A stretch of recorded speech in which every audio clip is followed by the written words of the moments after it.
Hi, this is Sarit Switzer, and welcome to the It Is Taught podcast, a podcast devoted to the teachings of Rabbi Shneur Zalman of Liadi as recorded in his most famous work, the Tanya. My hope for this show is to make these teachings accessible and relatable to the average person, regardless of prior Jewish education or affiliation. The episodes follow the prescribed daily study portions and are meant to serve as practical lessons in how to live your life as your true self and develop an authentic and powerful relationship with your Creator. I have personally experienced the effects the study of this work has had on me, and I'm excited to share what I can of this knowledge with you. So please join me on this journey of learning, self-growth, and connection with your source.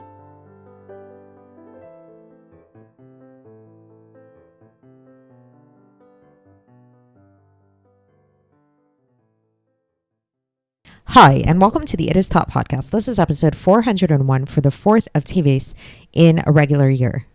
Today we will begin chapter 7 of Likkutei Amarim. So if you listened to the podcast yesterday, and if not, you should go listen to it.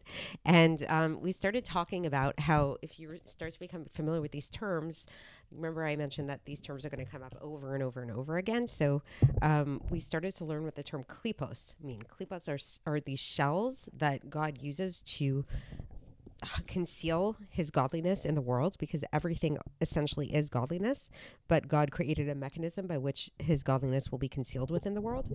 So we mentioned last time that there are two different types of these shells, and last time we really gave a definition to one of the types of these shells, which is namely the three impure klipos, which totally and utterly conceal godliness and are the source of all kinds of impure things in the world, whether it's idolaters, whether it's the power that a person gets through sinning, whether it's animals that are unkosher to eat. All these things come from these three klipos. Today, we're going to talk about the other category of klipa, which is just one klipa, so it's the fourth klipa, and that's what's known as Klipas Nogah.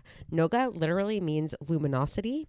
So the way that I like to think about this is that if you want to think about the first three klipos as being totally opaque, so they 100% can conceal godliness, the Klipas Nogah is a little bit more translucent. So it's still klipa, it still conceals God, but it's a little bit more translucent in the sense that it is possible to reveal God in the way that it is manifest. So and what we'll see in learning today's portion is it actually serves as an intermediary between the good side and the bad side, and it can kind of go either way. So if you looked at the title of today's podcast, I called it The Power of Intention, because this is where intention comes in. So this is the category that's really interesting in Chassidus and in life, really. And it's where the power of really agency comes in, because, there are some things that we can all agree are just 100% bad, murder, stealing, being angry at somebody for no reason, things like that. That's like everybody would agree, okay, that's not a good thing to do. Then there are other things that most people would agree is, very good to do. It's, giving charity, praying to God, doing holy things, that kind of stuff. That's like very obviously holy. Then there's this whole other middle ground that's like a gray area. And this is where the Klipas Nogah falls in. So this is where how we're going to try to understand it. So he starts off the chapter today, and we actually had mentioned this earlier in previous episodes. So it's a little bit of a recap where he says that what is one of the things that this Klipas Nogah creates, that this is the source for, is the second soul of the Jew, the animal soul of the Jew. So if you remember, we talked about how the Jew has two souls, not just one. There's a godly soul and an animal soul. So the animal soul of a Jew that is vested within the blood of the person comes from this Klipas Nogah. So it comes from this thing that we're calling Klipas Nogah, as well as what else comes from there are all the animals and the fish and the fowl that Jews are allowed to eat. They also come from Klipas Nogah. So too do all things that come from the vegetative and the inanimate world that we're allowed to eat. and use, these also come from the Klipas Nogah. And so too, going back to, if you remember the garments that we talked about, the garments of thought, speech, and action, that we said the godly soul has these garments, so too does the animal soul have these garments. So these garments can be used for bad things, but they can also be used for neutral things. So when we go about our business, when we, just think about daily things, what we have to do every day, what we did yesterday, when we talk about just random stuff, when we do random things that are not forbidden, they're just neutral. We're just going about our day. These things at this time, at this moment, when we engage with these three garments in this neutral way, it's coming from the Klipas Nogah. And the Alter Rebbe here makes a distinction, and he says, it's neutral things that we do that are not for the sake of God. So that encompasses a lot of things that we might do in our lives, that it's things that we do just for our physical bodies and in order to satisfy our desires. And even if it's something that is necessary, we're not really necessarily talking about like indulging in something and overeating the donuts on Hanukkah or something like that. It's just things like, brushing your teeth in the morning, eating healthy food in order to sustain your body, getting a good night's sleep. All these things that are actually just, sustaining the body and keeping it alive come from the Klipas Nogah, because we're not doing it for the sake of God. We're doing it in order to sustain and give to our body. And so he talks about how the Alter Rebbe mentions here, how we were talking about last time, that we said that our world, this physical world that we're in, which we call the world of Asiya, this is the world of action. It's the lowest of all four worlds in the order of creation, and it is full of bad. We talked about how it's really, evil prevails in this world. However, there's a little bit of good that is inside of this world, and that little bit of good is manifest through the Klipas Nogah, because the Klipas Nogah also is a klipa, like we said, like the three impure klipos, but unlike the other three klipos, it's not entirely evil. There is a glimmer of good. And this is how it could be that we talked about in one of the earlier episodes, how it could be that this Klipas Nogah, this animal soul of a Jew, actually allows Jewish people to do good things. So when a Jewish person has a feeling to naturally give to somebody, and that's their nature, naturally be kind, naturally be compassionate, that's all coming from a Jewish person's animal soul. So it's not actually that bad. That's the glimmer of good that's inside of the animal soul. And so now he mentions what I mentioned in the beginning, that this Klipas Nogah is the intermediary between the three totally impure klipos and the side of holiness. And so that's why what it's able to do is it goes back, it can go either way. It's like, sort of like on a tightrope between both places. So it can either totally descend and be encompassed in the impure klipos, or it can become totally encompassed and engrossed within holiness.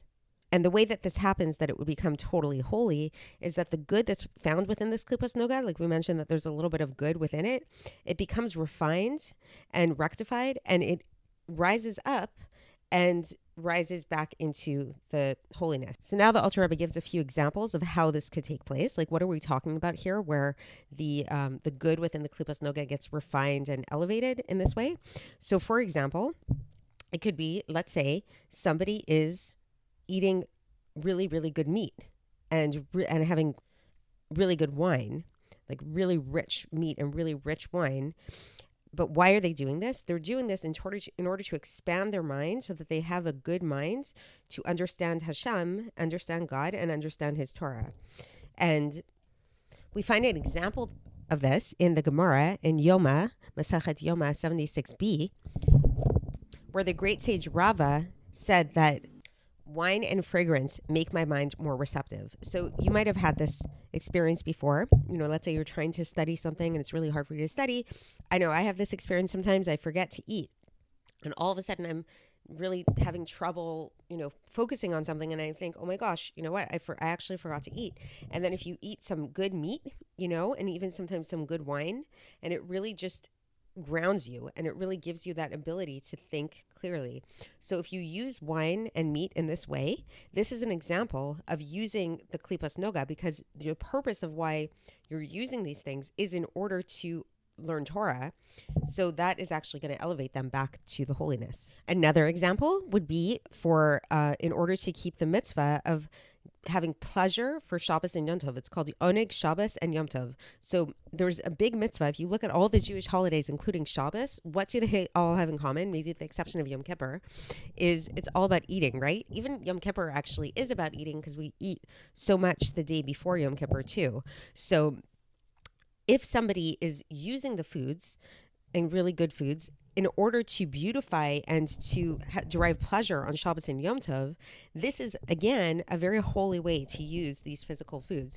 So then this, once again, the meat and the wine that comes from this Klipas Nogah, so it's coming from this neutral kind of like husk thing, it actually becomes elevated into holiness. And then another example that he gives is somebody who tells a joke. Why? In order to expand their mind and to gladden their heart to serve God better. So let's say if somebody's, kind of down and out, and you'll see this a lot with a lot of rabbis who give lectures, they often will open their speech with a joke, if you've ever noticed that. And so why? What's the purpose of that? When you open with a joke, or even for yourself, when you kind of, get into a lighter mood, you might be able to be a little bit more happy and more receptive to whatever it is that you're learning. And again, here, the Alter Rebbe cites the Gemara where he talks about the sage Rabbah, who would always start with a joke. Whenever he would teach his students, he would always start with a joke. So that's the conclusion of today's Tanya. It's in the middle of chapter 7. We're going to keep going with chapter 7 for the next couple of classes, actually. And so just to recap, we started talking about the second category of Klipos, the Klipas Nogah. And unlike the first category of the three impure Klipos, which are totally impure, and I like to think of as being like totally opaque, the Klipas Nogah is a little bit more translucent. So it still does conceal God, but it has the potential to express God. So it can go either way. It can go down or it can go up. And this klipa is the source of the animal soul of a Jew specifically. So not the soul of idolaters, but the animal soul of a Jew. It's also the source of all animals, vegetative and inanimate objects that are neutral, that we're allowed to use. It's not things that we have to use. It's not things that are materials for mitzvahs per se, but it's objects that are more neutral and that we have the choice and we have the ability. These are things that God gave us the ability to use our intention, and depending on how we use them, we have the ability to either bring them down with us or we can elevate them into holiness. So I hope you enjoyed, and I hope that made things a little bit more easy to understand, and I'll speak to you again tomorrow. Thanks for listening to the It Is Taught podcast, hosted by Sarit Switzer. This podcast is dedicated in loving memory of my maternal grandfather, Avraham Yitzchak ben Binyamin HaKohen of blessed memory. Music by Shoshana. If you enjoyed this episode and would like to support the show, please share it with others and subscribe on YouTube, Apple iTunes, Spotify, or wherever you listen to podcasts. And make sure to leave us a 5-star review. To find out more about the It Is Taught project, including more information on my soon-to-be published book, please visit our website, itistaught.com. To catch the latest from me, follow me on Facebook, Instagram, and Twitter. Looking forward to speaking with you tomorrow, and until then, have a great day.